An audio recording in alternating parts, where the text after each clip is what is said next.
begin the lecture. ये screen आपको दिख रही होगी, साउंड प्रॉपर होगी।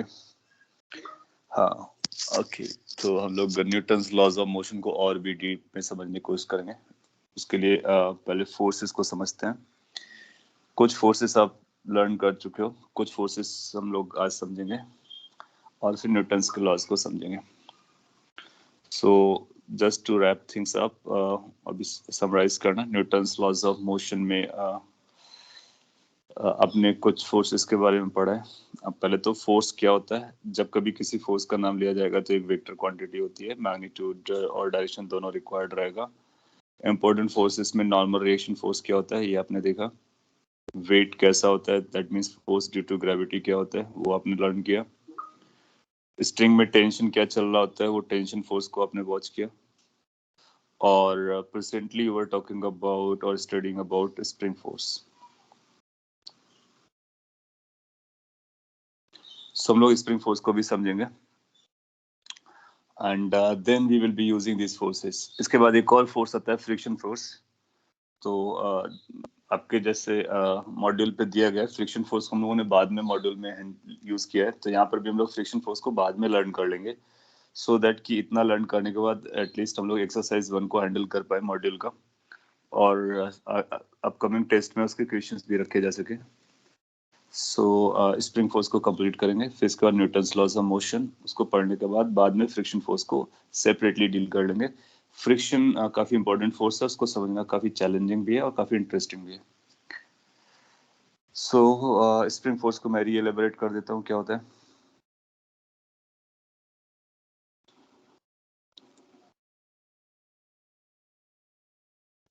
स्प्रिंग फोर्स का मतलब हुआ force due to a spring, और उसके नोटेशन के लिए आई यूज्ड FSP। आप कुछ और भी लेटर यूज कर सकते हो। F फॉर फोर्स, स्प्रिंग का फोर्स, इसलिए स्प्रिंग का फोर्स ये वेक्टर क्वांटिटी होता है। लास्ट क्लास में कुछ एग्जांपल बनाया था। हाँ बिल्कुल बताएंगे आपको डिफरेंस के बारे में, और आप स्प्रिंग फोर्स भी लर्न कर लोगे और टेंशन लर्न कर चुके हो, तो फिर इसके बाद डिफरेंस देखना आसान हो जाएगा। सो एक ही में कई सारी पिक्चर बनाते हैं। Spring is like this.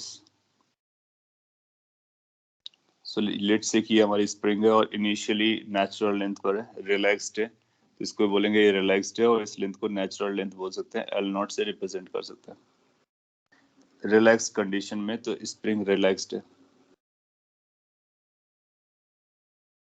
That means neither it has been pulled nor it has been pushed. Then after आप इस पे एक फोर्स लगा करके पुल करते हो, या फिर यहाँ पे ब्लॉक भी बांध लेते हैं, तो स्प्रिंग ब्लॉक बोलते हैं उसको, और बाद में हम ब्लॉक को लगाएंगे। Then you have pulled it. अगर आपने पुल किया तो आप देखोगे कि ऐसा कुछ इलोंगेट हो जाता है, उसकी लेंथ बढ़ जाएगी, यहाँ तक पहुंच जाएगी length, and it will be occurring when you are pulling it. The moment you leave it, it will return back, ऐसा आप लोगों ने लास्ट क्लास में बताया था और हम लोगों ने समझा था। बेसिकली हम लोगों ने ये भी आइडेंटिफाई किया था कि स्प्रिंग इसको अपनी मीन पोजीशन की तरफ फोर्स लगा रहा था, तो force applied by the spring on the person और the object it is connected with is this. ये जो लोकेशन है जहां पर वो रिलैक्स थी, नेचुरल लेंथ की लोकेशन, इसी को हम मीन पोजीशन कहते हैं।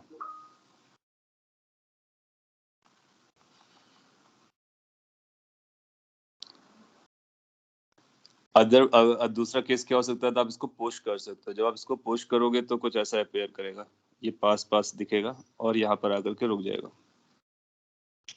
इस कंडीशन में आपने इसको ऐसे पुश कर रखा है, that means you have applied force as shown over here. और अगर आपने फोर्स हटा दिया तो स्प्रिंग वापस मीन पोजीशन पे जाएगी, यानी स्प्रिंग इधर इसको पुश कर रहा है। तो स्प्रिंग का जो फोर्स है उसकी डायरेक्शन आप देखो दोनों कंडीशन में। ये जो कंडीशन है इलोंगेटेड कंडीशन है, और ये जो कंडीशन है दैट इज कंप्रेस्ड कंडीशन है। कितना इलोंगेशन है कितना कंप्रेशन है ये हमारे लिए मैटर करता है। तो लेट्स से कि ये जो लेंथ है that will be known as elongation, और इस लेंथ को अगर आप रीड करोगे तो ये लेंथ कहलाएगी कंप्रेशन। दोनों बराबर हो सकते हैं, दोनों अलग अलग हो सकते हैं। तो हम एक्स ई लिख दे रहे हैं, E for elongation, X C C for compression. तो जब स्प्रिंग कंप्रेस्ड होती है तो फोर्स स्प्रिंग से बाहर की तरफ लग रहा होता है, स्प्रिंग का फोर्स। और जब स्प्रिंग एलोंगेटेड होती है तो फोर्स स्प्रिंग की तरफ लग रहा होता है, दैट मीन्स मीन पोजीशन की तरफ हर बार लगता है। यहाँ पर भी देखो, यहाँ पर भी देखो। दूसरा फोर्स एक्सटर्नल फोर्स है, तो वो हटा देंगे, उसका मतलब नहीं है। हमने को ये देखना है स्प्रिंग कितना फोर्स लगा रहा होता है। तो ये पहला रिलैक्स का केस था। दूसरा इलोंगेशन का केस है, तो मैं यहाँ लिख देता हूँ इलोंगेशन, तो स्प्रिंग इज इलोंगेटेड। तीसरा केस जो दिखाया गया वो कंप्रेशन का है, that means spring is compressed. और चाहे वो इलोंगेशन हो या कंप्रेशन हो, स्प्रिंग फोर्स कितना लगता है, तो स्प्रिंग फोर्स की वैल्यू हम लोगों ने लिस्ट कर रखी है, that is k into x. X हमारा इलोंगेशन भी हो सकता है, एक्स हमारा कंप्रेशन भी हो सकता है। हम उसको पॉजिटिव रखेंगे क्योंकि हम मैग्नीट्यूड लिख रहे हैं, तो मैग्नीट्यूड हमेशा पॉजिटिव होता है, magnitude of force, spring force. अपना फंडा क्या है, मैग्नीट्यूड को सेपरेटली लिखने का, डायरेक्शन को सेपरेटली लिखने का, और दोनों को सेपरेटली यूज करेंगे। फिर अगर चाहेंगे तो एक साथ भी लिख सकते हैं। तो ये मैग्नीट्यूड हो गया, जहां पर के के बारे में बताया गया, के इज ए स्प्रिंग कांस्टेंट।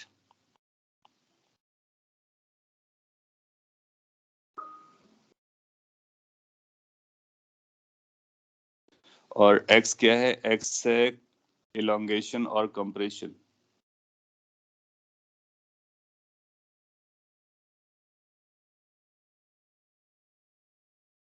जैसे यहाँ पर हमने एक्स ई लिखा हुआ है, एक्स ई फॉर इलोंगेशन। आप हटा दो, केवल सब एक्स लिखो, सब्सक्रिप्ट हटाओगे तब भी चलेगा। और कंप्रेशन भी हो सकता है, या फिर इलोंगेशन होगा या फिर कंप्रेशन होगा, दोनों केस के लिए हम लोग एक्सलेटर यूज कर सकते हैं।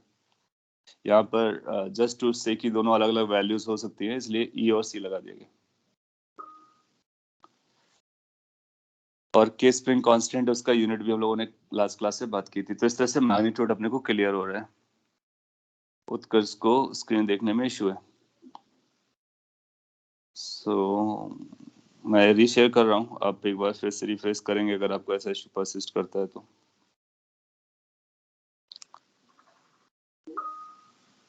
हाँ, मोस्ट ऑफ यू को ये विजिबल है, some people might face a problem and that's mostly because of your end, but still अब स्क्रीन आपको वापस दिख रही होगी। तो स्प्रिंग फोर्स का मैग्नीट्यूड आ गया। डायरेक्शन के बारे में क्या लिखते हैं, डायरेक्शन ऑफ स्प्रिंग फोर्स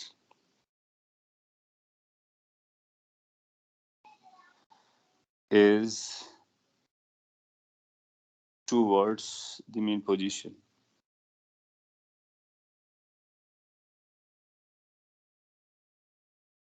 तो आपको पहले ये पता करना पड़ेगा कि स्प्रिंग अपना रिलैक्स्ड कहाँ पर होती है। जहां पर रिलैक्स्ड होगी और इसके बाद अगर वो कंप्रेस्ड एलोंगेटेड है, तो फोर्स को हमको मीन पोजीशन की तरफ दिखाना है, अलोंग द स्प्रिंग दिखाना है, अलोंग द स्प्रिंग। ऐसा नहीं कि मीन पोजीशन की तरफ आप ऐसे भी दिखाओ किसी एंगल पे तो चलेगा, नहीं, it has to be along the spring. So along the spring and towards mean position. तो यहाँ से डायरेक्शन क्रिस्टल क्लियर हो जाएगी, मैग्नीट्यूड क्रिस्टल क्लियर है, तो दोनों पता चल गए, इसका मतलब फोर्स अपने को पता चल जाता है। हाँ, अब वो के की वैल्यू आपको देगा और एक्स की वैल्यू आप पता करोगे या फिर वो देगा आपको, और उसके बाद दोनों को प्रोडक्ट करके हम मैग्नीट्यूड निकालेंगे। बीडीआर उसको फोर्स दिखाने के लिए, जिस ऑब्जेक्ट पर ये कनेक्टेड है उस ऑब्जेक्ट पर ये फोर्स लगाएगी। अगर कोई बंदा पकड़ा हुआ है तो उसके हैंड पे लगाएगा, ब्लॉक रखा हुआ है तो ब्लॉक पे लगाएगा, स्प्रिंग कैसा फोर्स लगाएगा वो आपको बताएगा। यहाँ पे स्प्रिंग कांस्टेंट के बारे में थोड़ी सी बात कर लेते हैं। स्प्रिंग कांस्टेंट जो है ना, वो लेंथ पर डिपेंड करता है। सो एक जो छोटा सा पॉइंट है, काफी इंपॉर्टेंट पॉइंट है, स्प्रिंग कांस्टेंट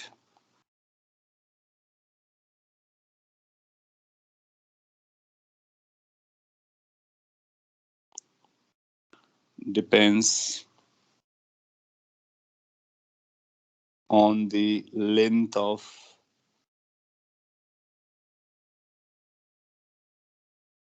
spring। और मटेरियल पे डिपेंड करता है, लेंथ पे तो डिपेंड करता है और मटेरियल पे डिपेंड करता है। और भी फैक्टर पे डिपेंड करता है, लेकिन हमको लेंथ वाले डिपेंडेंसी को हाईलाइट कर रहे हैं, क्योंकि कई बार ऐसा बोलेगा कि एक बार आपके पास एक स्प्रिंग थी, आपने उसको हाफ पार्ट में कट कर दिया, 1/3 में कट कर दिया, 1/4 में कट कर दिया, तो बताइए जो बचा हुआ सेगमेंट है वो स्प्रिंग कांस्टेंट कितना होगा? तो अगर स्प्रिंग को हम कट कर देते हैं तो स्प्रिंग की लेंथ चेंज हो जाएगी, और लेंथ चेंज हो जाएगी तो उसका स्प्रिंग कांस्टेंट चेंज हो जाएगा। तो वो लेंथ पर डिपेंड करता है, and this dependency is reciprocal, that means 1/L। L उसकी रिलैक्स्ड लेंथ होगी, सो ये इस फॉर्मूले पर डिपेंड करता है। एग्जाम में भी कई बार आ चुका है, इसका कई बार यूज होता है कई सारे क्वेश्चंस में। So spring constant depends on length as inversely proportional. ना इसका मतलब क्या हुआ? इसका मतलब ये हुआ कि अगर आपने लेंथ कम कर दी है स्प्रिंग की, वही स्प्रिंग है, उसको हाफ पोर्शन में कट कर दिया है या फिर 1/3 कट कर दिया है, तो अगर लेंथ कम हो गया तो उसका स्टिफनेस बढ़ जाएगा। स्टिफनेस बढ़ जाएगा, दैट मीन्स सेम इलोंगेशन के लिए सेम फोर्स, आपको ज्यादा फोर्स लगाना पड़ेगा क्योंकि के बढ़ चुका है। आप इसको प्रैक्टिकली ऑब्जर्व कर सकते हो। आपको एक स्प्रिंग लो और उस स्प्रिंग को इलोंगेट करो किसी एक्स अमाउंट से, लेट्स से 2 सेंटीमीटर आप इलोंगेट करते हो। आप फील करो आप कितना फोर्स लगा रहे हो। इसके बाद आप क्या करो, उसको कट कर दो, उसका आधा टुकड़ा लो। उसके बाद फिर से इस टुकड़े को या पोर्शन को आप सेम अमाउंट से इलोंगेट करो, लेट्स से 2 सेंटीमीटर। तो आप फील करोगे जब आप उसके किसी पोर्शन को इलोंगेट कर रहे होगे ना, तो आपको सेम अमाउंट से इलोंगेशन के लिए ज्यादा फोर्स लगाना पड़ेगा। And that's so natural, you can think of, you can do experiment. ऐसा क्यों? क्योंकि अगर आपने इसको कट कर दिया तो उसका स्टिफनेस बढ़ गया है, तो सेम इलोंगेशन के लिए ज्यादा फोर्स का रिक्वायरमेंट आएगा, और कम फोर्स लगाओगे तो फिर उतना एलोंगेशन नहीं मिलेगा जितना एलोंगेशन आपने पहले अचीव किया था। ओके, सो ये आप याद रख सकते हो। तो इस पर बेस्ट क्वेश्चन बनेगा, तो अभी हम लोग एक दो क्वेश्चन कर लेते हैं। तो ये पूरा स्प्रिंग के बारे में स्टोरी है, इतना समझते हो तो उसका फोर्स, मैग्नीट्यूड, डायरेक्शन सारा कुछ अपने को पता चलेगा, और फिर इसको हम ड्रॉ कर सकते हैं, यूज कर सकते हैं और अपना आंसर बता सकते हैं। ओके, आपने कुछ लिखा था एक्स इज कंपरेशन, हाँ तो वो बता दिया गया। So will we get the spring constant if we plot a length to extent graph spring and calculate the gradient? Yes. अगर आप force versus x को plot करते हो, बिल्कुल, तो ये जो है उसको straight line मिलेगा, और जो slope आएगा, gradient आएगा, वो उसके लिए k बन जाएगा। बिल्कुल कर सकते हो। It's like y is equal to mx, जहाँ पर y force की वैल्यू बता रहे हैं। This means that the small springs are more stiff than larger ones. Yes, same material की springs जो छोटी होती हैं, same material की बनी होनी चाहिए, same thickness, same area. So अगर same material से same thickness, same area की springs हैं, तो उसका length ज्यादा होगा, तो ज्यादा length को elongate करना आसान होता है, कम length की spring को उतना ही elongate करना tough होता है। और वो इसलिए क्योंकि उसका स्टिफनेस जो है इस बात पे डिपेंड करता है कि लेंथ कैसी है। कम लेंथ होगी ज्यादा स्टिफ होगा, ज्यादा लेंथ होगी कम स्टिफ होगा। ओके, अब आपने क्वेश्चन पूछा था कि टेंशन और स्प्रिंग फोर्स में क्या डिफरेंस है। आप देखोगे न्यूमरस डिफरेंसेस हैं। स्प्रिंग फोर्स स्प्रिंग केस में एक्ट करेगा, जबकि टेंशन फोर्स वायर में एक्ट करता है, रोप में एक्ट करता है, स्ट्रिंग्स में एक्ट करता है। स्ट्रिंग्स और स्प्रिंग में बहुत बड़ा डिफरेंस है। स्ट्रिंग आपकी इलोंगेट नहीं हो सकती है क्योंकि आपने उसको इनएक्सटेंसिबल एज्यूम किया था, जबकि स्प्रिंग आपकी इलोंगेट होती है, तो ये एक्सटेंसिबल है। मोर ओवर, स्प्रिंग का जो फोर्स होता है उसका फॉर्मूला है हमारे पास, के एक्स, जबकि टेंशन का जो फोर्स होता है, टेंशन जो होता है उसका उसकी उसकी वैल्यू हमको नहीं पता होती है, वो सिचुएशन पर या क्वेश्चन पर डिपेंड करता है ना। और इस पर मटेरियल की ये सारी प्रॉपर्टीज लगती है, के एक्स इलोंगेशन वगैरह का यूज होता है, जबकि स्ट्रिंग में हमारा कोई इलोंगेशन ही नहीं आता है। तो tension is a different story, spring force is entirely different.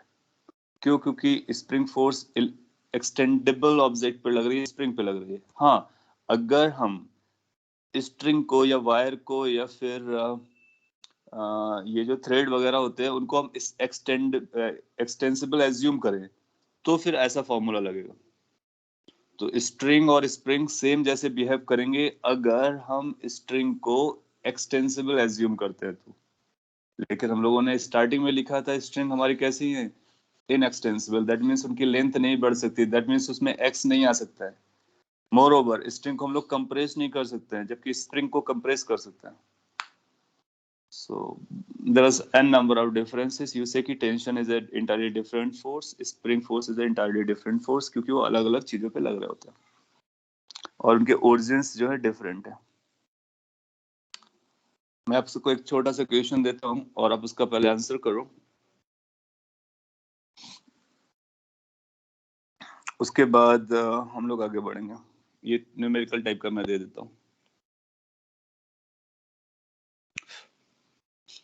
It says कि a spring has a spring constant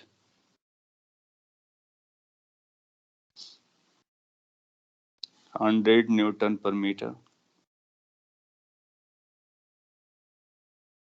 if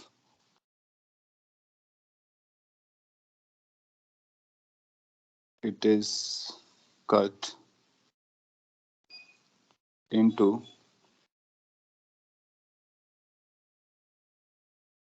1:4 ratio of length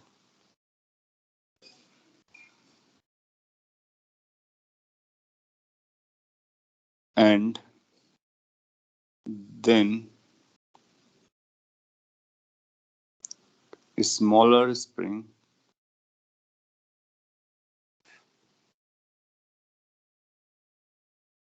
is elongated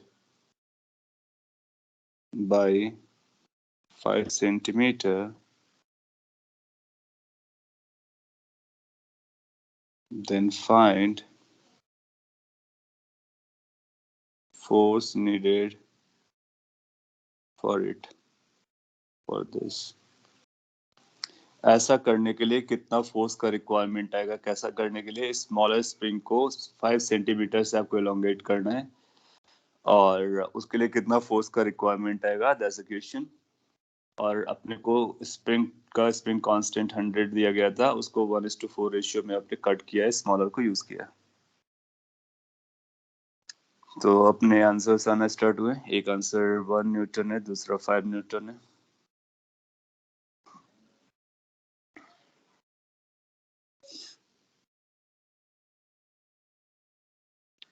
uh, 20 Newton है, 2000 न्यूटन है, वैरायटी ऑफ आंसर्स है।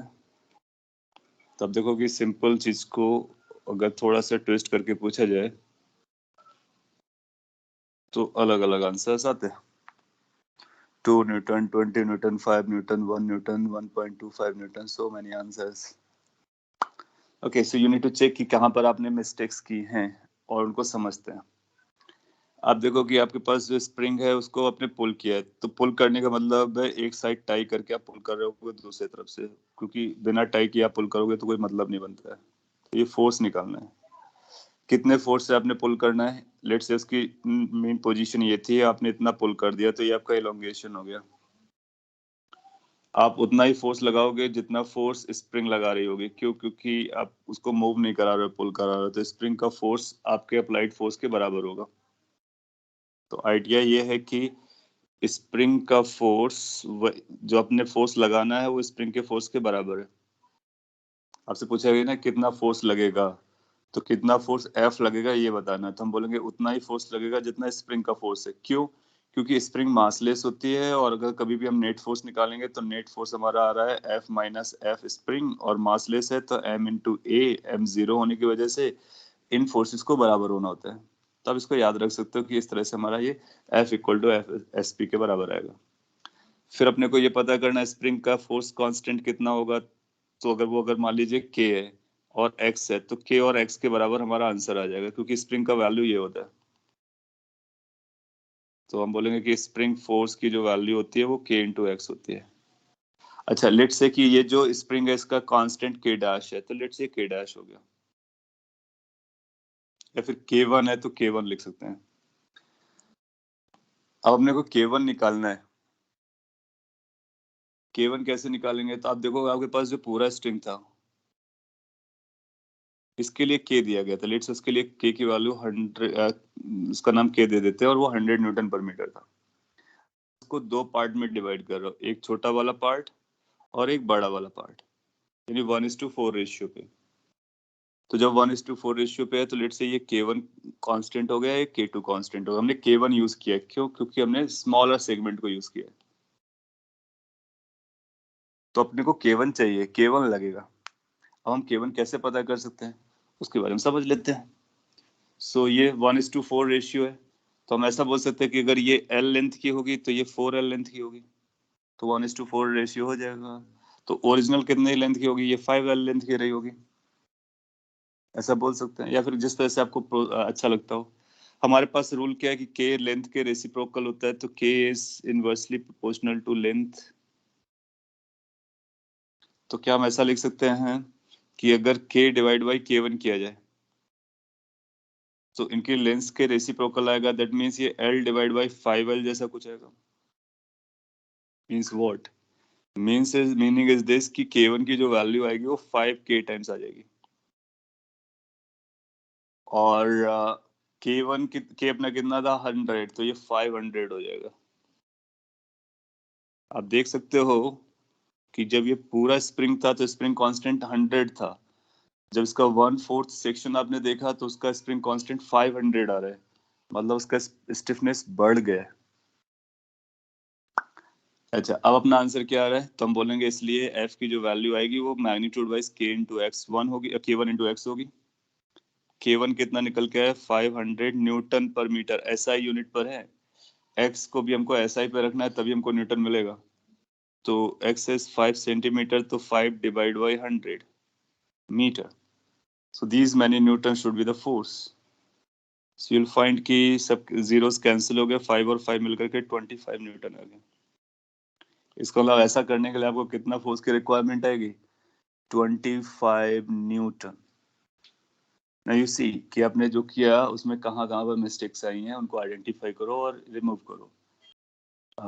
जब कभी स्प्रिंग कांस्टेंट की जरूरत पड़ेगी तो आप लेंथ से उसको रिलेट करोगे, जिसका पोर्शन का दिया गया होगा उस पोर्शन का, जिसका नोन होगा उसको कैलकुलेट करोगे, और फॉर्मूला के यूज करोगे।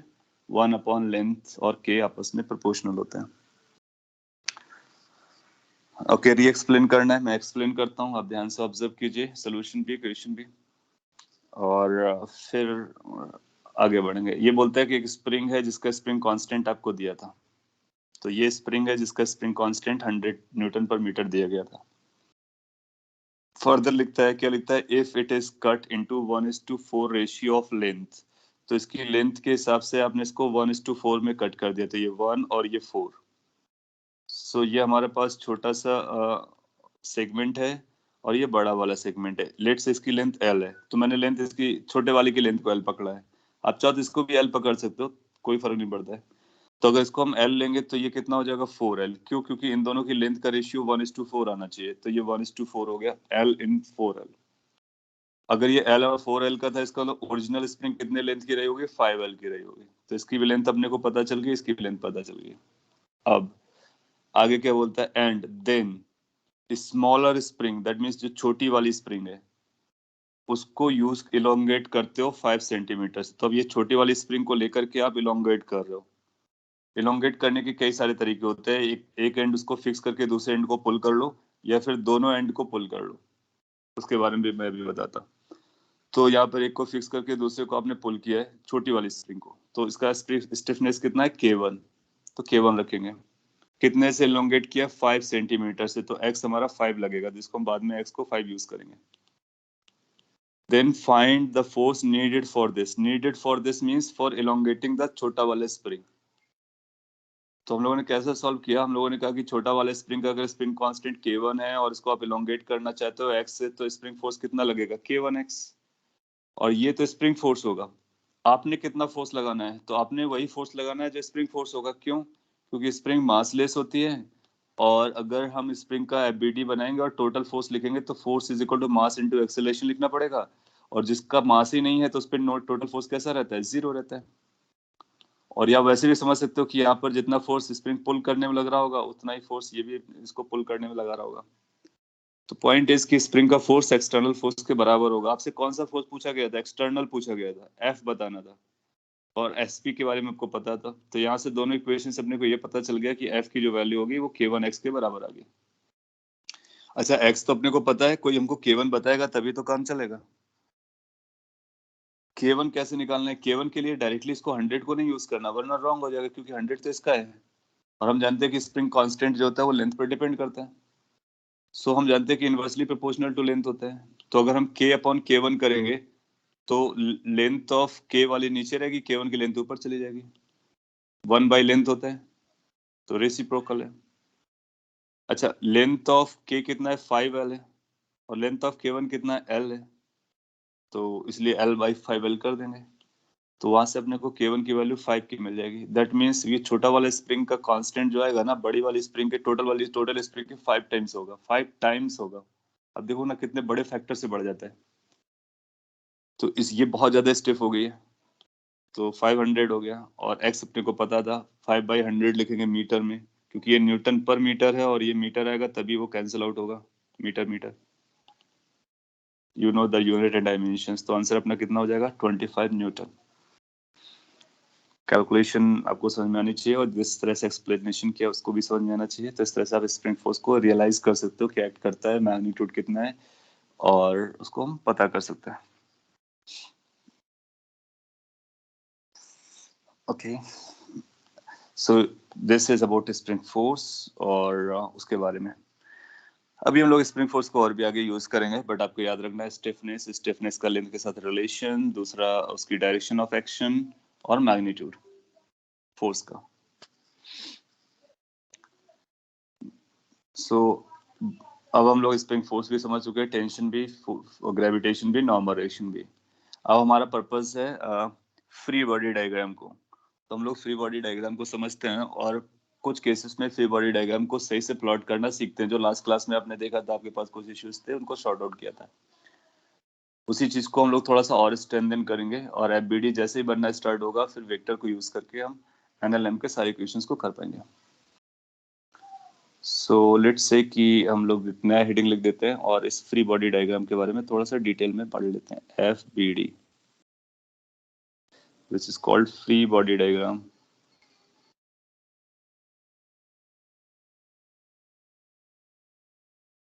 और ये जो टेक्निक है, ये आपके लिए बहुत दूर तक जाने वाली है, मतलब सारे चैप्टर्स में जरूरत पड़ेगी इसकी। ये एक टेक्निक है, ये कोई कॉन्सेप्ट नहीं है, ये कोई मतलब फिजिक्स का कॉन्सेप्ट ऐसा नहीं है, सिंपली एक टेक्निक है।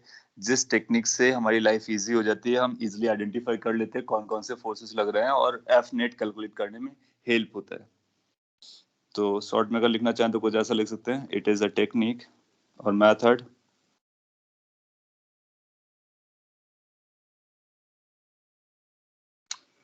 you want the previous slide? Okay, let me complete this, then I'm going to show. It is a technique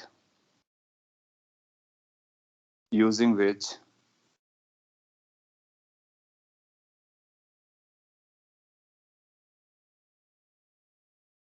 it is a technique using which one can identify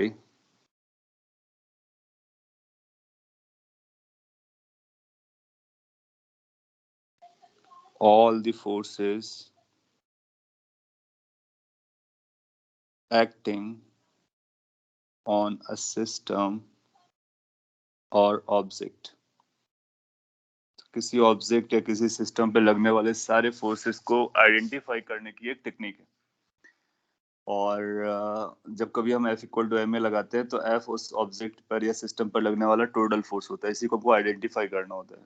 तो इस technique को use करके हम पता कर लेते हैं। प्रीवियस स्लाइड आप चाहते हो? यहाँ पे प्रीवियस स्लाइड है, quickly check it. Aditya, you are not able to see the screen. You just exit once and rejoin. Aditya, you will get it. Rejoin करो, उसके बावजूद भी नहीं दिखती है तो मेरे को बोलो। हाँ, ये विजिबल है और सभी को विजिबल है। आपके एंड से कुछ इश्यूज बन रहे होंगे, you just rejoin it. Okay, so here is definition of free body diagram FBD। सो एक टेक्निक है जिसमें हम लोग सारे फोर्सेस को दिखाते हैं। सो क्या करना होता है, इसमें एक टर्म यूज हो रहा है सिस्टम, उसके बारे में बोल देते हैं। सिस्टम एक बाउंड्री के बीच की चीज होती है जिस पर लाइक कुछ एलिमेंट्स रहते हैं, और अगर लूज सेंस में बात करें तो जिसको आपको फोकस करना उसको आप सिस्टम बना सकते हो। जैसे एक ब्लॉक को, एक ऑब्जेक्ट को, मल्टीपल ऑब्जेक्ट्स को, सभी को आप सिस्टम बना सकते हो। तो अपने को कई बार सिस्टम लगेगा, तो हम सिस्टम के बारे में थोड़ा सा लिख देते हैं। सिस्टम, सो सिस्टम इज बहुत जनरल टर्म है, वेरी जनरल टर्म। इसका मतलब होता है कि जिसको आप फोकस कर रहे हो केवल आप उसी को देख रहे हो, बाकी दुनिया को नहीं देख रहे हो। So it is collection of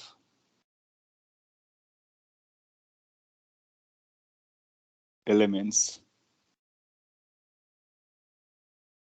It is collection of elements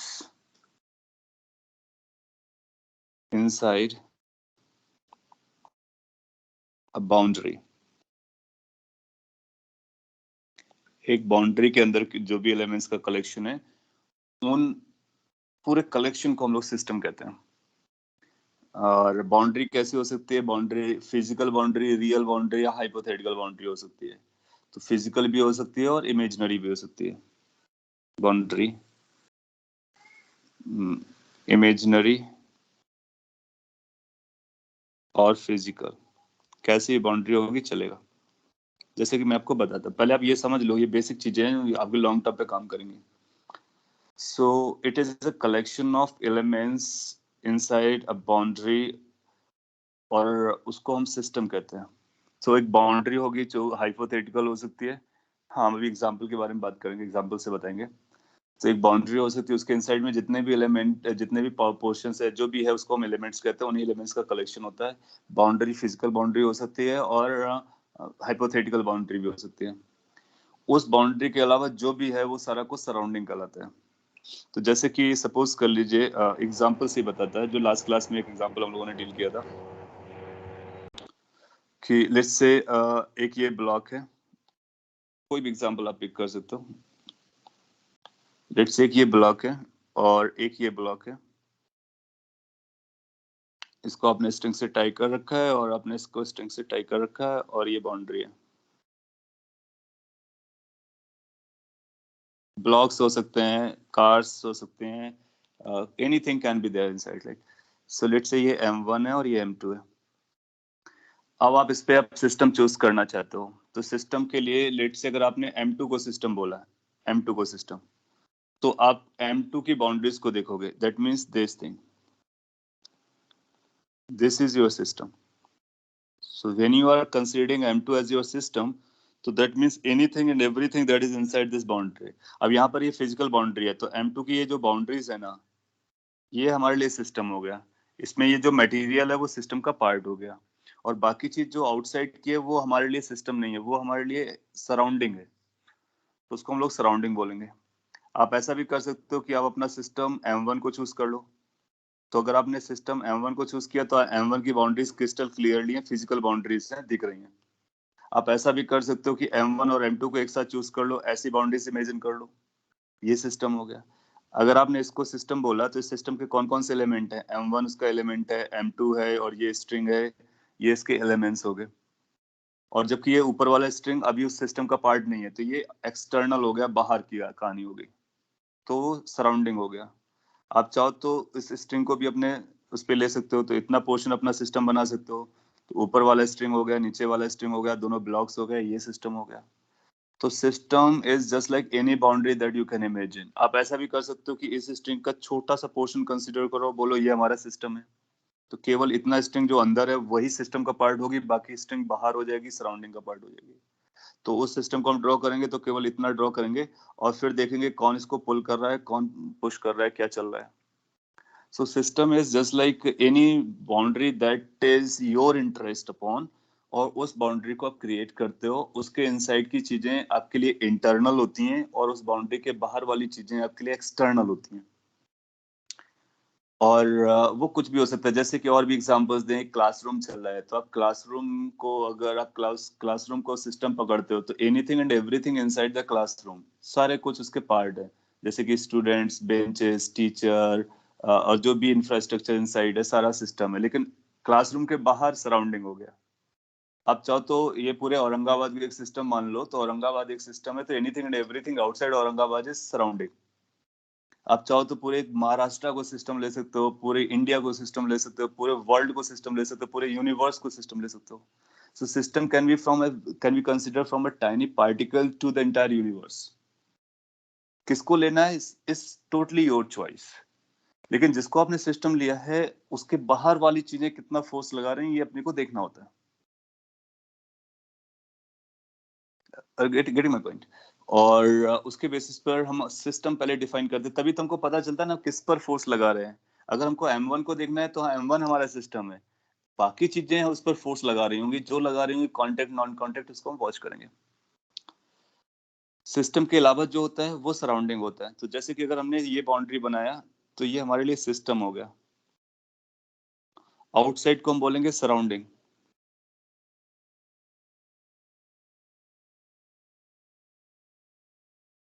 और सिस्टम और सराउंडिंग मिलकर के यूनिवर्स बनाता है।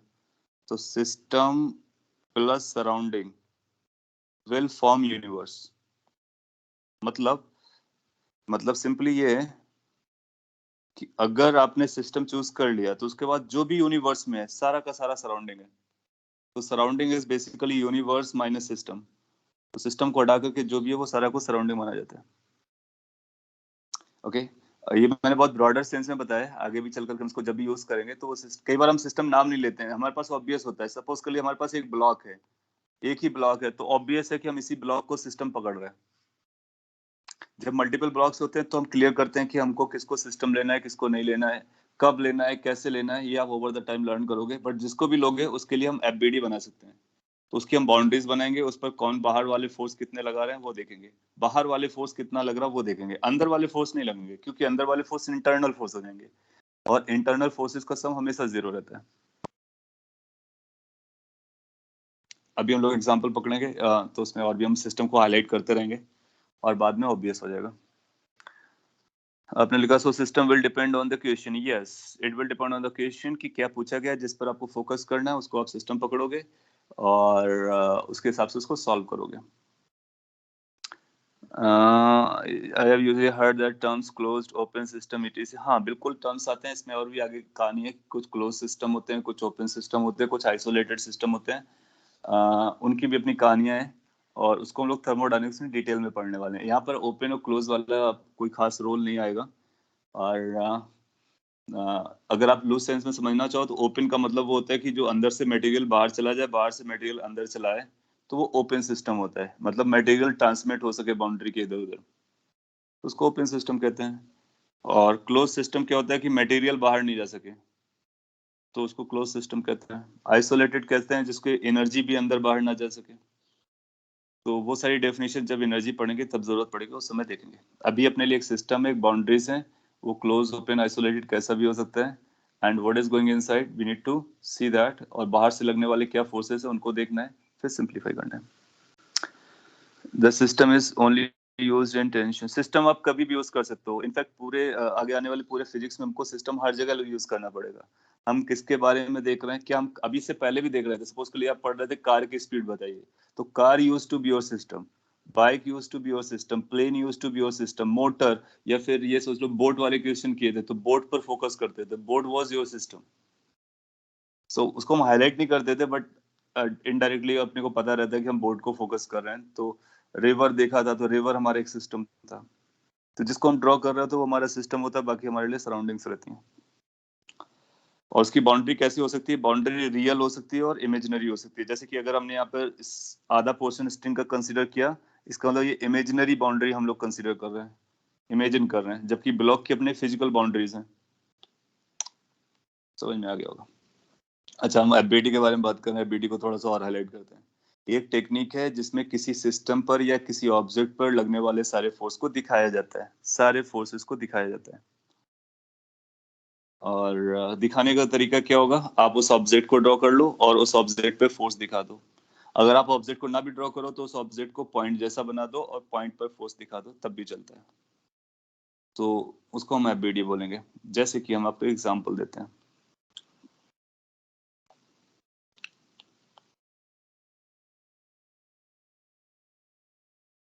सपोज कर लीजिए कोई आपसे ऐसा कहता है कि आपके पास एक ब्लॉक है और एक स्प्रिंग है और ऐसा रखा हुआ है रेस्ट पर है। एम मास का ब्लॉक है, के स्प्रिंग कांस्टेंट है और ये रेस्ट पर है, ग्राउंड पे रखा हुआ है। अच्छा, आप क्या बता सकते हो इस केस में स्प्रिंग इलोंगेटेड है या फिर कंप्रेस्ड है या फिर नेचुरल लेंथ पर होगा? ये कॉमन सेंस और आपने पहले कर भी रखे होंगे सिंपल टाइप की चीजें। So in this particular situation whether the spring is relaxed, वो कुछ नहीं बताएगा, आपको सोचना है वेदर इलोंगेटेड और कंप्रेस्ड। तो आपको फीलिंग आएगा कि अगर ये ब्लॉक नहीं होता तो स्प्रिंग की लेंथ ज्यादा रही होती, ब्लॉक रखोगे तो स्प्रिंग नीचे आएगा, फिर एक स्टेज पर आकर के कंप्रेस हो जाएगा। गुड, कंप्रेस्ड है, अच्छी बात है। ओके, सो आपसे ऐसा बोलेगा कि draw free body diagram of block. तो यहाँ से इस लैंग्वेज पे अपने को समझना है क्या क्या करना है। अपने को फ्री बॉडी डायग्राम बनाना है, और किसका बनाना है? ब्लॉक का। तो ये ब्लॉक हमारे लिए क्या है? सिस्टम है। तो ब्लॉक इज अवर सिस्टम। तो हम केवल ब्लॉक को वॉच करेंगे, बाकी किसी को नहीं। और फिर देखेंगे कि ब्लॉक के टच में कौन कौन है, कौन कौन उसको फोर्स दे रहा है, कौन कौन सा फोर्स नहीं दे रहा है, और फिर उन सारे फोर्सेस को ड्रॉ करेंगे। तो block will become your system. समझ में आ रहा है? तो this is your system in this question. Now so क्या करना है अपने को? ब्लॉक को ड्रॉ करने का। आप भी ड्रॉ कर लिए और चेक कीजिए कि क्या आपने सेम स्टोरी की है। तो ब्लॉक को आपने ड्रॉ कर लिया, अब देखोगे इस पे कौन सा फोर्स लग रहा होगा। सो अपना पुराना आइडिया चेक करेंगे कि ब्लॉक किसके कांटेक्ट पे? स्प्रिंग के कांटेक्ट पर है। तो स्प्रिंग इस पे फोर्स लगाएगा, बिल्कुल लगाएगा। स्प्रिंग का फोर्स अलोंग द स्प्रिंग होता है, तो या तो डाउन साइड लगाएगा या तो अप साइड लगाएगा। तो क्या बता सकते हो स्प्रिंग डाउन साइड फोर्स लगाएगा या अप साइड लगाएगा? तो उसमें हम स्प्रिंग फोर्स की डायरेक्शन पता करेंगे, और स्प्रिंग फोर्स की डायरेक्शन हमेशा मेन पोजीशन की तरफ होती है, और मेन पोजीशन रिलैक्स्ड होती है। इसका मतलब जब ये रिलैक्स्ड रहा होगा तो कुछ ऐसा रहा होगा, इसका मतलब मेन पोजीशन यहाँ कहीं रही होगी और ये कंप्रेस्ड हुआ है। तो स्प्रिंग फोर्स मेन पोजीशन की तरफ लगता है, अपवर्ड लगेगा। गुड। तो वहां से हम रियलाइज करेंगे कि अपवर्ड आएगा। तो एक फोर्स तो स्प्रिंग का आया, स्प्रिंग का फोर्स अपवर्ड आएगा, तो आपको ये दिखाना है। दूसरा फोर्स कौन सा दिखाना है? फिर आप देखो कोई और इसके साथ कांटेक्ट पर है? नहीं, नहीं कांटेक्ट पर है, तो एक दूसरा नॉन कांटेक्ट फोर्स ग्रेविटेशनल होता है, वो भी शो करना है। सो ये दो फोर्स एक्ट कर रहे होंगे। तो this will be known as F B D of block, as simple as anything. आप चाहो तो इसको ऐसे भी ड्रॉ कर सकते हो, ब्लॉक ना बनाओ, सिंपल एक पॉइंट बना लो और यहाँ पर फोर्स दिखा दो। स्प्रिंग का फोर्स ऊपर लग रहा है और ग्रेविटी का फोर्स नीचे लग रहा है। आप चाहो तो स्प्रिंग का फोर्स ऊपर दिखा दो, ग्रेविटी का फोर्स नीचे दिखा दो, तब भी चलेगा। तो ये आपका एम जी हो गया और ये आपका एफ एस पी हो गया। तो पॉइंट दिखा करके भी एफबीडी बना सकते हैं, ब्लॉक को भी ड्रॉ कर सकते हो, चॉइस अपनी है, उससे कोई फर्क नहीं पड़ता है, रूल वही रहेगा। सो दिस और this will be known as free body diagram. अच्छा, सिंस ये रेस्ट पर है तो बाकी हम कहानी लिख सकते हैं। अगर आगे सॉल्व करने की जरूरत पड़े तो हम ऐसा बोलेंगे F net must be equal to M into A, और सिंस ये रेस्ट पर है तो ए जीरो रहा होगा, तो net force must be zero. जब आप नेट फोर्स को जीरो करोगे तो अपने को पता चलेगा वेक्टर से, एक पॉजिटिव डायरेक्शन में है एक नेगेटिव डायरेक्शन में है, तो नेट ये हो जाएगा, इसको जीरो कर दो तो स्प्रिंग फोर्स की वैल्यू किसके बराबर आ जाएगी? एम जी के बराबर आ जाएगी। अगर आपसे पूछता है इसका स्प्रिंग कांस्टेंट के है, एक्स है, तो एक्स की वैल्यू एम जी के बराबर आ जाएगी। दैट मींस एक्स निकालना हो तो हम बता सकते हैं कितना आ गया? M G divide by K. What is X? X is a compression in the spring. That means we can find how much the spring is compressed. तो कंप्रेशन निकाला जा सकता है just by using this logic. ये numerical calculation ऐसे आते हैं questions, और ये आप बहुत आसानी से कर पाओगे once you are able to draw this free body diagram perfectly, and you can draw the forces properly. Then you can write what the net force is. Once you are able to write net force, then you can use F equal to ma, और अगर rest पर है तो net force को zero claim करना, अपना answer आने का। अभी तक आपने 19 में अगर कुछ क्वेश्चंस किए होंगे तो आपका फोकस केवल यहाँ पे रहा होगा, और हमारा फोकस अब यहाँ पर शिफ्ट हुआ है, क्योंकि अगर ये सही है तो फिर ये सही होगा। और अगर आपने ये याद रखा है तो फिर आप गलत कर सकते हो, क्योंकि वो एफबीडी डिपेंड करेगा क्वेश्चन कैसा है, वो अलग अलग सिचुएशन क्रिएट कर सकता है। मैं आपको एक और क्वेश्चन देता हूँ एफबीडी बनाने का, उसका अगर आपने सही एफबीडी बना दिया तो हम लोग न्यूटन्स लॉ पर शिफ्ट हो जाएंगे। सो आपको प्रीवियस स्लाइड की जरूरत है, see this is a previous one. आपने लिखा so direction of spring force will act towards mean position, yes it always acts towards mean position and it is always along the spring. तो वो जो wording है, wording को अपने को याद रखना है, बार बार रिपीट करना है। So external force by spring is downward,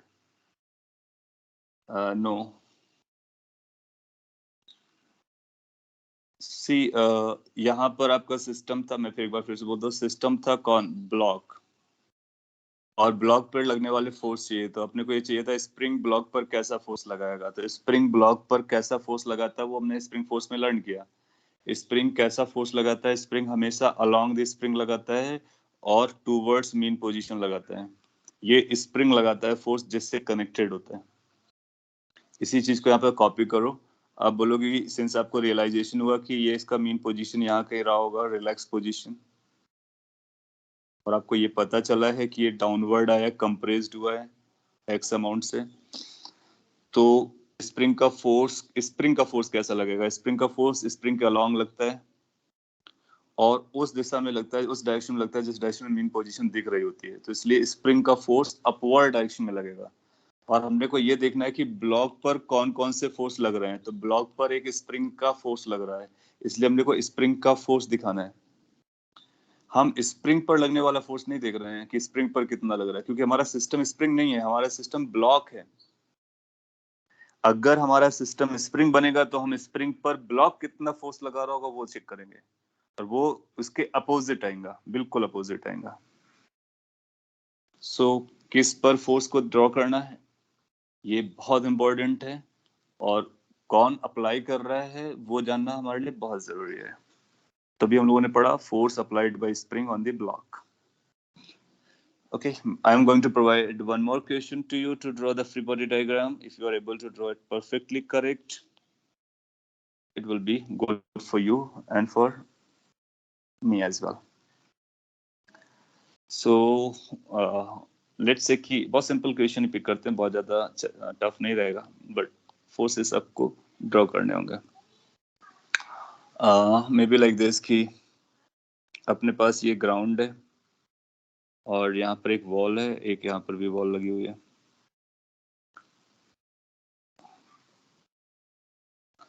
And let's say we got a block जो कि यहाँ पर प्लेस्ड है। And let's say इस ब्लॉक को स्प्रिंग से टाई किया गया है, साथ ही साथ एक स्ट्रिंग से टाई किया गया। तो ये आपकी स्ट्रिंग है और ये स्प्रिंग है। सिंपली रखते हैं, ये लेट से एम मास का है।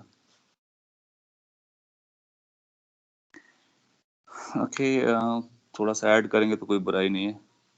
एक दूसरा ब्लॉक इसके ऊपर रखा हुआ है, और इस क्वेश्चन से अपने को समझ में आ जाएगा कि आपको कोई इशू बचा है या फिर कंप्लीटली समझ में आ गया।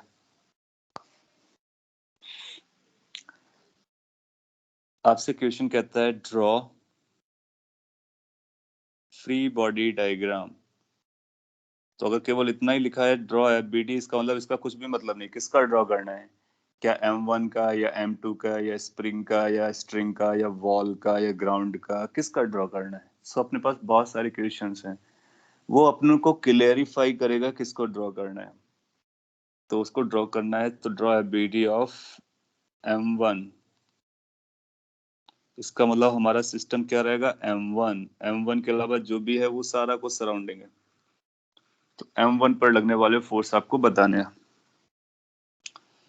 आप ड्रॉ करें और फिर मैं ड्रॉ करता हूँ, और आपको बताना है कि कौन कौन से फोर्स उसमें इन्वॉल्व होंगे। मैं आपको एज ए ऑप्शन क्वेश्चन बनाता हूँ।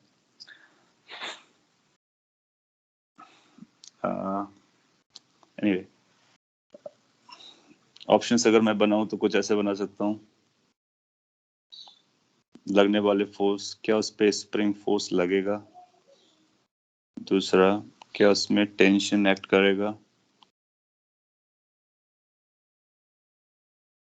तीसरा, क्या उसमें M2G एक्ट करेगा? क्या उसमें M1G एक्ट करेगा? क्या उसमें ग्राउंड से नॉर्मल रिएक्शन आएगा? ये इलोंगेटेड है स्प्रिंग इलोंगेटेड है लेट से, और फ्रिक्शन नहीं है, स्मूथ सरफेस है, सरफेस स्मूथ है, तो फ्रिक्शन के बारे में भी हम लोग बात नहीं कर रहे हैं. So normal reaction from ground, F normal reaction from M1. So A B C D E F करके ये पॉसिबिलिटीज मैंने क्रिएट किए हैं. आपको ये बताना है कि इनमें से कौन कौन से फोर्स लगेंगे. स्ट्रिंग जो है वो टेंशन में है. स्ट्रिंग स्ट्रेच का मतलब इलोंगेशन से नहीं है. स्ट्रिंग टेंशन में है. यस, स्ट्रिंग के पास टेंशन है, लूज नहीं है, स्लैक नहीं है. सो स्ट्रिंग का अपना खुद का टेंशन होता है और स्प्रिंग का फोर्स है, तो ये भी टेंशन है. बेसिकली क्या किया है आपने, इसको इलोंगेट करके टेंशन करके इसको टाई कर दिया. सो स्ट्रिंग के पास टेंशन है, स्प्रिंग के पास स्प्रिंग फोर्स है, और ये सारे ऑप्शंस हैं. अपने को बताना है M1 पे कौन कौन से फोर्स एक्ट कर रहे होंगे आउट ऑफ दीज. फिर मैं M1 को ड्रॉ करता हूँ. अगर सभी ने सही आंसर दिया तो अब हम लोग आगे बढ़ जाएंगे. A B C D E A B C D E A B C D E A B C D E A B C D E A B C D E. आपको कल का लेक्चर याद भी रखना पड़ेगा. ABCED.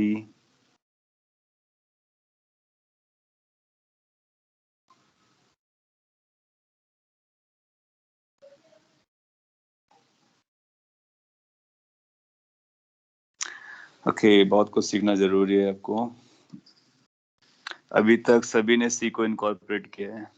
Okay, और भी incorporate किया है. मैं समझाता हूँ, आपको ध्यान से सुनने की जरूरत है और सीखने की जरूरत है. बिलीव मी, अगर इसको मैंने जंप कर दिया और छोड़ दिया और आपको न्यूमेरिकल वैल्यू से एग्जांपल कराना स्टार्ट कर दिया तो आप फ्यूचर में बहुत गलती करने वाले हो. उसको खत्म करना बहुत जरूरी है. इससे एक बात और भी समझ में आती है कि जितना आपको बताया जाता है आप उस पर फोकस कम करते हो, और आपको कहीं ना कहीं ये भी कॉन्फिडेंस है कि चीजें आपको आती हैं. आपको सीखना है, बिलीव मी, और सीखने का काम करना है.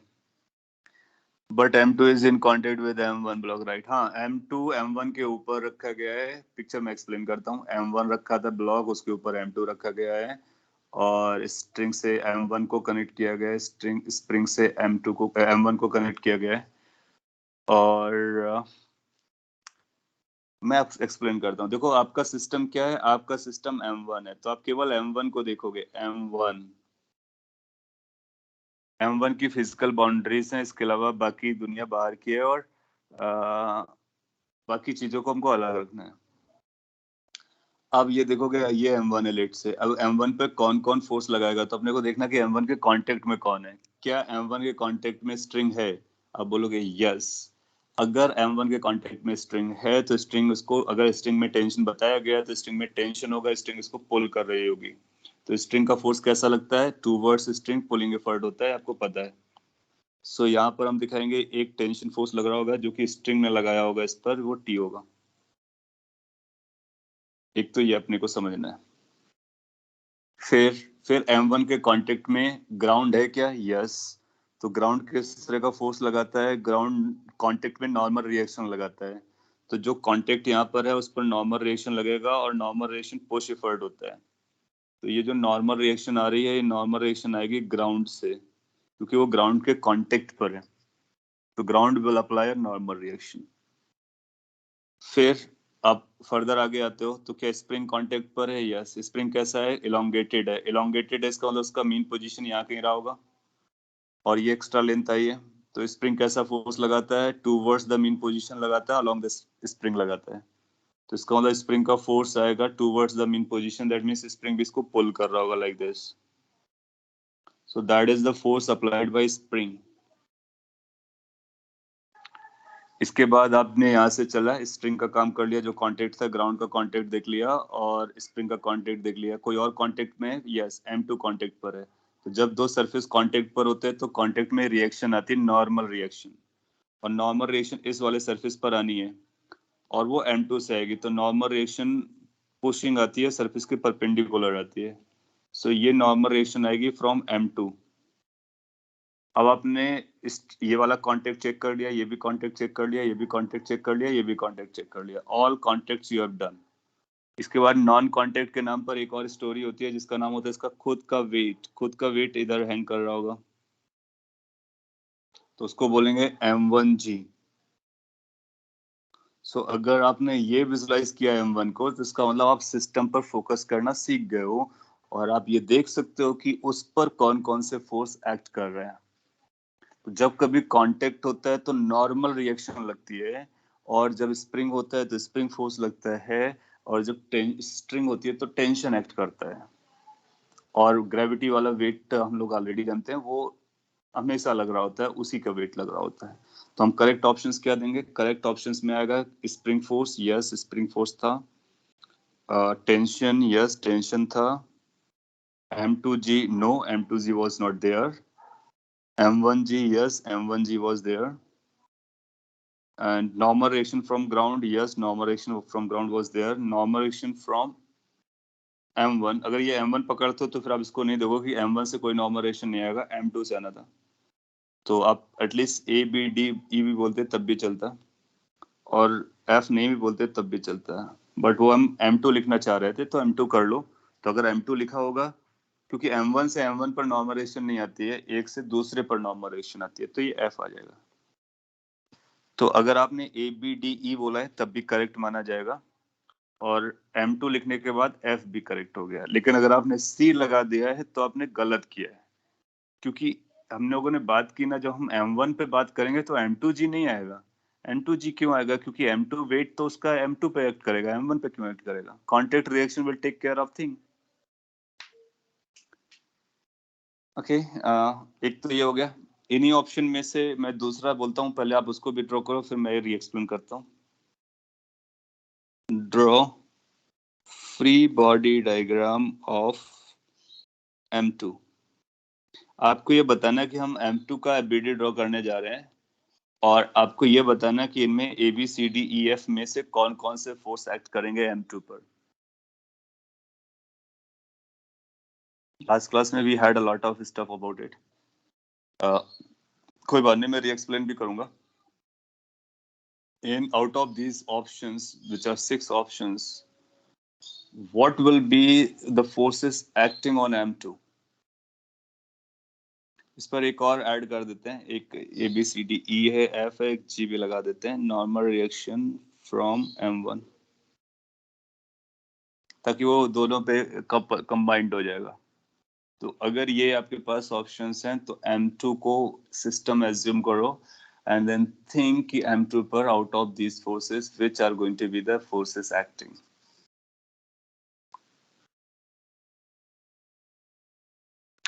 अगर आपने हमको ध्यान से सुना है और फॉलो किया है लास्ट क्लास में, आज की क्लास में, तो आप करेक्ट आंसर दोगे, और अगर आपने करेक्ट नहीं दिया तो इसका मतलब है कि आपका जो पुराना नॉलेज है, आप कंफ्यूजन वाली स्टेट पर हो अभी, तो आपको उसको करेक्ट करने की जरूरत है। देखो होता क्या है ना, कि अगर आपने कोई चीज पहले नहीं पढ़ी होती है तो आपको समझाना बहुत आसान होता है, बिकॉज कि जो मैं बोलता हूँ वो आप ध्यान से सुनते हो और उसी को यूज करते हो। कई बार क्या होता है कि अपने पास पुराना नॉलेज होता है जो कि पार्शियल होता है, तो उसको रिप्लेस करना टफ होता है। तो आई कैन थिंक ऑफ कि आपके लिए टफ जा रहा होगा, लेकिन आप उसमें एफर्ट दोगे तो करेक्ट जरूर कर ले जाओगे और पूरा लर्न कर लोगे। आपने पार्शियल लर्न किया है, मैं गलत नहीं बोल रहा हूँ, पार्शियल है, पार्शियल की वजह से आप उसको करेक्ट नहीं कर पा रहे हो। यस, काफी लोगों ने सही बोला, दैट्स गुड। आप M2 को ड्रॉ करोगे तो आप देखोगे M2 के साथ क्या चल रहा है। सो आप M2 का फ्री बॉडी डायग्राम बनाओ, तो M2 को ड्रॉ कर सकते हो कि लेट्स से ये M2 है, आप पॉइंट से भी दिखा सकते हो। तो हम यहाँ पर M2 को ड्रॉ कर रहे हैं, देन यू थिंक कि M2 किसके किसके कांटेक्ट पर है और क्या क्या फोर्स लगा सकता है। सो आपने देखा कि M2 का कांटेक्ट केवल एक ही है, और वो M1 के साथ में है। केवल एक कांटेक्ट है M2 का, और वो भी M1 के साथ में। और जब किसी के साथ में सरफेस कांटेक्ट पर होता है तो नॉर्मल रिएक्शन आता है, और नॉर्मल रिएक्शन जो आएगा वो इस सरफेस पर आएगा, बॉटम सरफेस पर आएगा। और हम लोगों ने पढ़ा था नॉर्मल रिएक्शन पुशिंग इफर्ट होता है, तो ये इसको पुश करेगा अपवर्ड डायरेक्शन में। बेसिकली ये जो नॉर्मल रिएक्शन आपने यहाँ पे लगाई थी, इसी का इक्विवेलेंट अपोजिट वर्जन आएगा। सो इसको हम N2 नाम से बुलाएंगे। क्यों? क्योंकि N2 यहाँ पर भी लग रहा है तो N2 इस पे भी लगेगा। बेसिकली ऐसा कुछ है कि अगर M2 इसको नॉर्मल रिएक्शन नीचे दे रहा है तो M1 इसको नॉर्मल रिएक्शन ऊपर दे रहे हैं, और दोनों इंटरनल हैं। अगर हम M1 M2 को सिस्टम बनाएंगे तो फिर वो दिखेगा ही नहीं, और अगर हम केवल M2 को बताएंगे तो M1 ने जो M2 पे लगाया वो दिखेगा। M1 का बनाएंगे तो जो M2 ने M1 पे लगाया वो दिखेगा, तो एक N2 दिखेगा, इसका नाम N2 देंगे। ये नॉर्मल रिएक्शन है, 2 पर लग रहा है, किसने लगाया? 1 ने लगाया।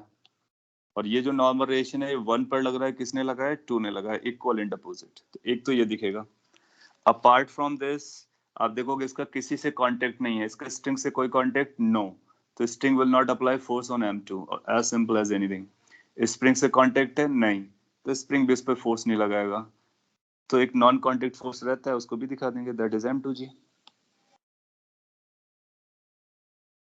सो हमारे लिए ऑप्शंस कौन कौन से जा रहे हैं? C जा रहा है और आखिरी में बनाया गया G जा रहा है, तो CZ इज करेक्ट ऑप्शन। और आप अगर ध्यान से ऑब्जर्व करो तो जो मैं बता रहा हूँ ये कोई बहुत बड़ा स्टफ नहीं है, बहुत सिंपल है। आप ऑब्जेक्ट देखो, दैट इज योर सिस्टम। अगर वो सिस्टम है तो उस पर लगने वाले force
is the screen back?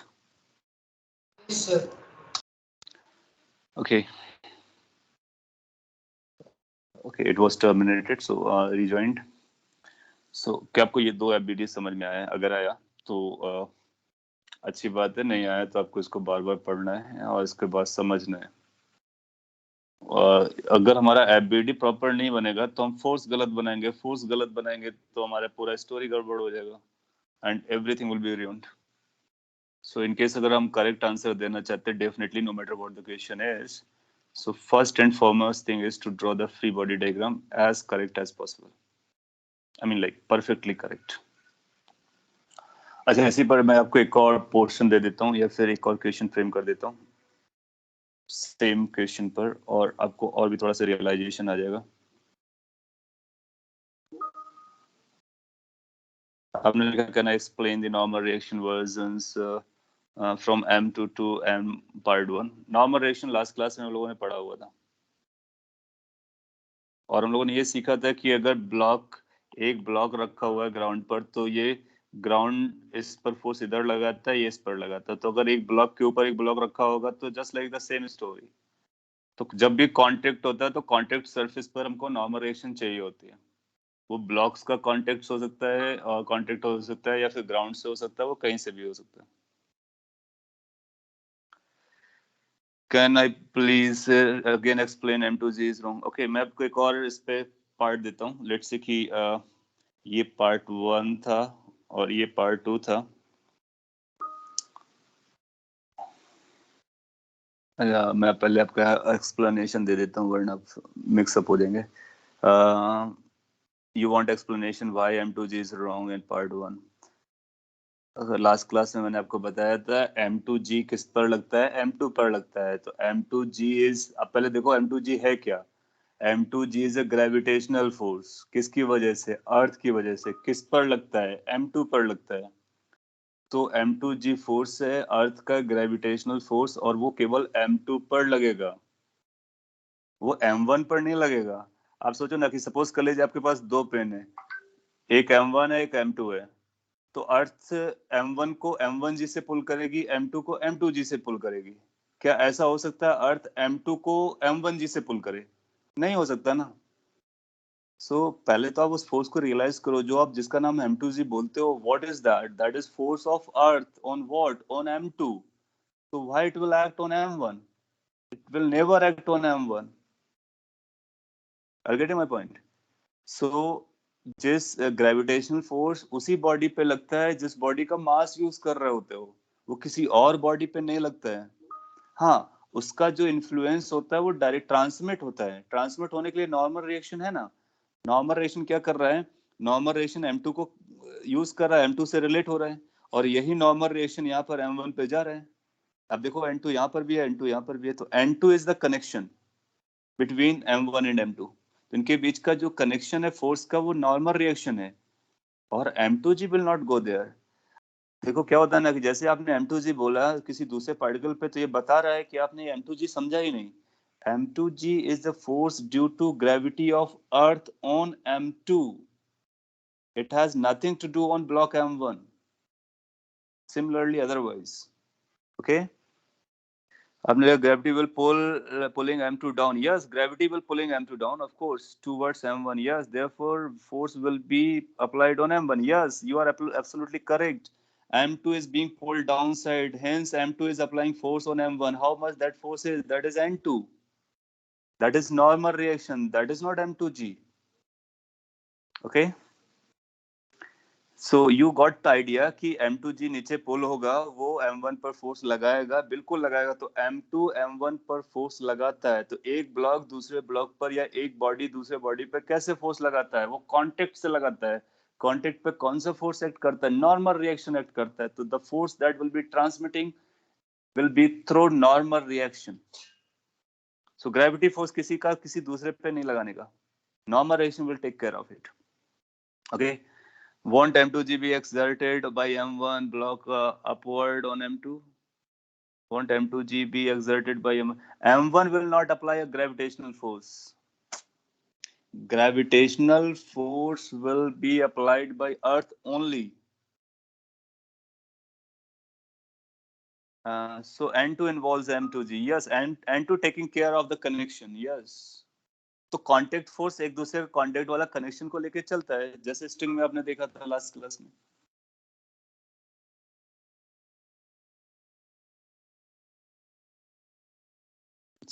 अब आपको समझ में आया कि gravitational force is on the object जिसका मास आप यूज कर रहे हो, वो किसी और पर नहीं लगता है। किसी और पर वो किस तरह से लगेगा? या कांटेक्ट के थ्रू जा रहा होगा, या स्प्रिंग के थ्रू जा रहा होगा, या स्ट्रिंग के थ्रू जा रहा होगा, किसी और के थ्रू जा रहा होगा। तो यू नीड टू सी कि बीच में फोर्स जो लगता है वो नॉर्मल रिएक्शन होता है।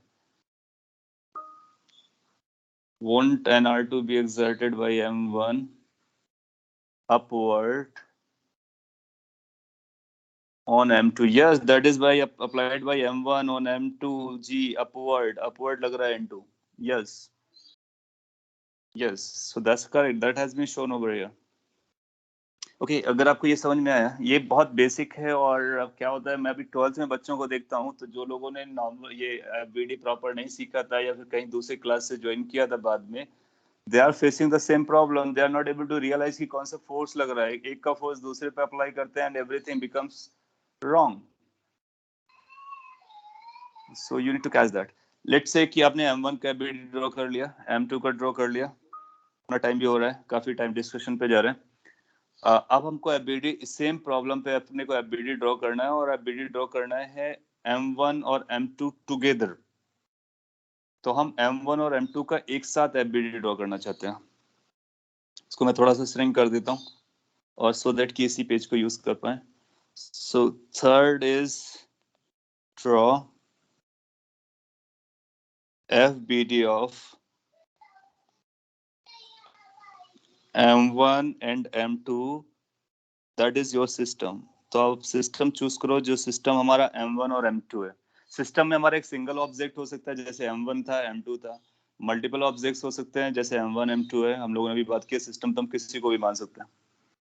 तो अगर हम लोग M1 और M2 को एक साथ देखेंगे, तो क्या बता सकते हो कि इन ऑप्शन में से कौन कौन से फोर्स एक्ट कर रहे होंगे? External forces. हमेशा हम लोग एक्सटर्नल फोर्स की बात करते हैं। Try to answer based on your learning. अब आपके सिस्टम में M1 और M2 दोनों है। सो ये आपका M2 था और ये M1 था। तो अपने को पूरा ये बाउंड्री देखना है। सो out of A to G, what are the forces that will be acting on this system combined together? Yes, so this system is a single body, or that is boundary। मतलब आपकी boundaries कुछ ऐसी हैं, अब ये boundaries हैं, और इस पर लगने वाले फोर्सेस देखने हैं। तो इस बाउंड्री पर जो बाहर से आ रहे फोर्सेस, केवल वही आपको वॉच करना है, एक्सटर्नल फोर्सेस। तो let me draw this forces and then verify कि जो आपने बताया कि क्या वो करेक्ट जा रहा है या अभी भी कोई करेक्शन की रिक्वायरमेंट है। आप देखोगे कि अगर आपने इसको पूरा सिस्टम माना है, तो बाहर से एक स्प्रिंग लगा हुआ है, एक स्ट्रिंग लगा हुआ है, वो दोनों को ड्रॉ करना है। तो स्ट्रिंग का फोर्स एक इधर दिखाओगे, अब M1 पे दिखाओ या M2 पे दिखाओ, फर्क नहीं पड़ता, क्योंकि सिस्टम पे दिखाना है। तो एक ये टेंशन फोर्स आएगा, क्योंकि कंबाइंड पर लग रहा है तो दिखाने का। फिर स्प्रिंग लगेगा, बिल्कुल दिखाने का स्प्रिंग फोर्स आएगा। फिर क्या देखना है? फिर इसका, इस सिस्टम का किसके साथ कांटेक्ट चल रहा है? ग्राउंड के साथ कांटेक्ट चल रहा है, तो ग्राउंड से रिएक्शन आएगी। ग्राउंड से रिएक्शन आएगी, कितनी है? Normal reaction from the ground. तो ये तीन कांटेक्ट दिखे आपको। Once you saw this as a single object, और this if you consider these as a boundaries, तो स्प्रिंग से लगा, स्ट्रिंग से लगा, ग्राउंड से लगा। Anything else? No. So these are contact forces. And then there is a non-contact force. Non-contact force total weight के बराबर आएगा। तो M1G plus M2G दोनों, क्योंकि M2 पर M2G लग रहा होगा, M1 पर M1G लग रहा होगा, तो total mass M1 plus M2 हो जाएगा। तो टोटल मास इनटू ग्रेविटी। तो अगर आपने ये बताया कि M1G लगेगा, M2G लगेगा, नॉर्मल रिएक्शन फ्रॉम ग्राउंड लगेगा, टेंशन फ्रॉम द स्ट्रिंग लगेगा, स्प्रिंग फोर्स का फोर्स लगेगा, आपने परफेक्टली करेक्ट बताया। तो चेक करते हैं, क्या A आ रहा है? यस। क्या B आ रहा है? यस। क्या M2G आ रहा है? यस। क्या M1G आ रहा है? यस। और एक कौन सा आ रहा है? Normal reaction from the ground आ रहा है? यस। और ये जो नॉर्मल रिएक्शंस थे, ये नहीं रहेंगे, क्योंकि ये इंटरनल हो गए, अंदर अंदर एक्ट कर रहे हैं, तो उनकी अपनी जरूरत नहीं है। सो अपना आंसर आ जाएगा ABCDE। ABCDE ऐसा बोलने का। समझ में आया? तो अपना सिस्टम सिंगल पार्टिकल भी हो सकता है, M2 भी हो सकता है, M1 M2 भी हो सकता है, उसके बेसिस पर हम बता सकते हैं। I would advise you guys कि जितना आज मैंने पढ़ाया है और जो कल पढ़ाया था, दोनों लेक्चर को एक बार फिर से वॉच करें, ध्यान से सुने क्या बोला गया है, उसको नोट करें, बार बार रिवाइज करें। और बहुत बिग डील नहीं है, बहुत सिंपल डील है। जिसका एफबीडी बनाना होता है, वो सिस्टम को ड्रॉ करते हैं, उस पर कॉन्टेक्ट देखते हैं, नॉन कॉन्टेक्ट देखते हैं, बाहर से लगने वाले फोर्स देखते हैं, अंदर लगने वाले फोर्सेस को नहीं देखते हैं। अंदर लगने वाले फोर्सेस को इसलिए नहीं देखते कि अंदर बहुत सारे फोर्स लग रहे होते हैं। जैसे आपको ये लगेगा यहाँ पे नॉर्मल रेशन क्यों नहीं दिखाया गया, तो इक्वल एंड अपोजिट आएगा। तो आप ऐसे देखो ना, M1 को जब देखोगे, तो M1 के अंदर बहुत सारे पार्टिकल्स होंगे ना, न्यूक्लियस होगा, इलेक्ट्रॉन प्रोटॉन न्यूट्रॉन होंगे, और न्यूमरस पार्टिकल्स हैं, वो भी एक दूसरे पर फोर्स लगा ही रहे होते हैं। लेकिन वो सब कैसे होते हैं? इंटरनल होते हैं। तो उनका सम कैसा होता है? जीरो होता है। तो जब कभी सिस्टम की बाउंड्री बना ली तो केवल हमको बाहर वाले फोर्सेस देखने, अंदर वाले फोर्सेस नहीं देखने, वो इंटरनल होते हैं। और ग्रेविटी फोर्स जरूर लगेगा, क्यों? क्योंकि वो नॉन कांटेक्ट है। इस एग्जांपल से आप ये समझने लायक होना चाहिए कि फ्री बॉडी डायग्राम एक टेक्निक है और उस पे हम किसी भी पार्ट पर या सिस्टम पर हम लगने वाले टोटल एक्सटर्नल फोर्स को ड्रॉ कर सकते हैं। Either they will be contact forces और they will be non contact forces. Non contact में केवल ग्रेविटी होगा, बाकी अपने को कांटेक्ट वॉच करना है और आंसर बनाना है। इस स्टोरी को कंप्लीट होने के बाद अब आप F=ma लगा सकते हो, क्योंकि आपको टोटल फोर्स पता चल गया। टोटल फोर्स पता चल गया तो उसका वेक्टर सम निकाल लेंगे, वेक्टर सम निकालेंगे तो हमारे आंसर्स आ जाएंगे।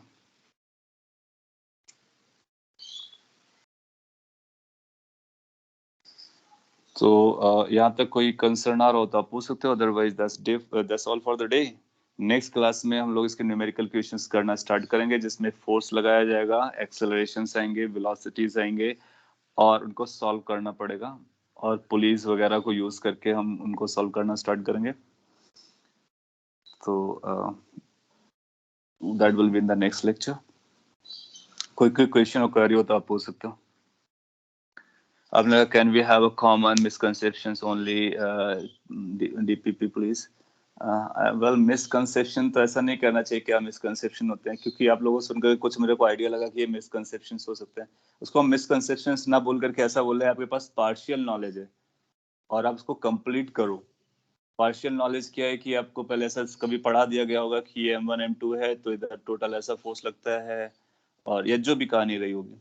सो that was not totally incorrect और misleading, but it was partial. So complete it, you read it, and आपको आपके पास मॉड्यूल है तो आपको क्या करना है, DPP 1, अभी DPP मैंने आपको नहीं दिया, आपको एक्सरसाइज 1 ट्राई करना स्टार्ट करना है। हालांकि वो अभी आप नहीं कर पाओगे, अभी न्यूटन्स लॉ तक वेट करो। तब तक आप ऐसे भी पढ़ सकते हो और सेंगेस DCP जो कर रहे हो आप उससे क्वेश्चंस कर सकते हो। एक बार थोड़ा सा हम आपको कल का लेक्चर कंप्लीट करने के बाद कुछ क्वेश्चंस करा देंगे, तो फिर आप क्वेश्चन करने के लिए रेडी हो जाओगे। फिर आप NLM का कोई भी क्वेश्चन पिक कर सकते हो। चलेगा? Thank you guys, then see you tomorrow, have a great time.